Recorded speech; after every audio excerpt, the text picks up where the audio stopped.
Why does everyone hate Nickelback? We'll try to answer that by looking at the music and by examining the psychological factors that may influence people's opinion of the band. Nickelback detractors often say they're derivative and formulaic.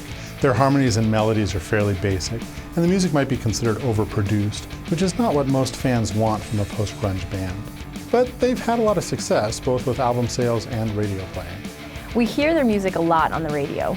The mere exposure effect suggests that the more you're exposed to something, the more you'll like it, but with an important caveat. If you initially dislike the song, the more you hear it, the more you'll actually dislike it.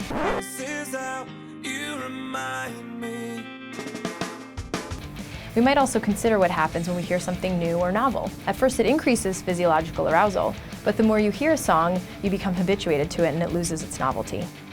Music from bands like Nickelback is familiar and quickly accepted, but often doesn't bring anything new or interesting musically. And as influential contrarians start criticizing the band, other people will follow.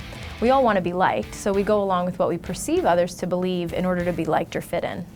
With blogs, forums, and social media, it's easy to amplify that sentiment once it gets started. So does everybody hate Nickelback? Not everyone. They've sold like 50 million albums. Well, we don't have the demographic data, but maybe their fans are a little older and are not actively discussing their musical tastes online.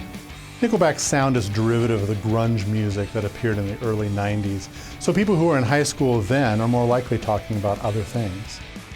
Taste in music is subjective. The negative sentiment we hear about Nickelback is driven partly by musical taste and partly by psychology and fueled by an abundance of exposure.